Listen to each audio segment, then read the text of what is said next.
All right, so let's check in with Haley Wooden with Business in Vancouver, and that theme of Canada-U.S. relations continuing with your first story here with regards to softwood lumber.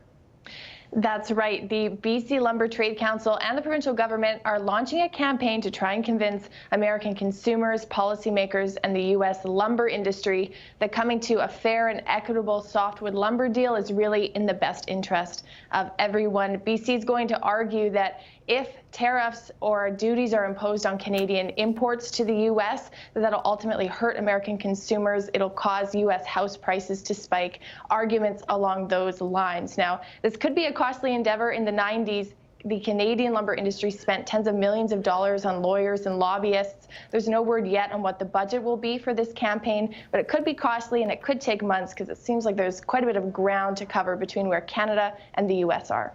All right. And in other news, you're getting some new numbers today on building permits from December.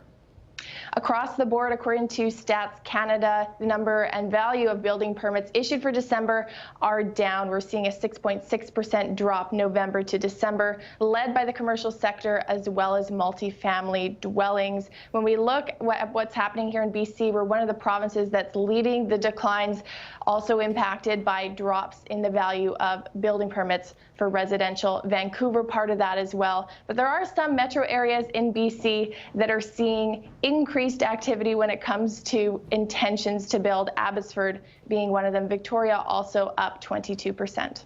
Interesting to see Abbotsford up so high, 133%. That's right. It's no match, though, for some metro areas in Ontario. I believe Brantford is seeing building permits jump 540%. Wow, incredible. All right, Haley Wooden with Business in Vancouver joining us with those stories. Haley, thank you.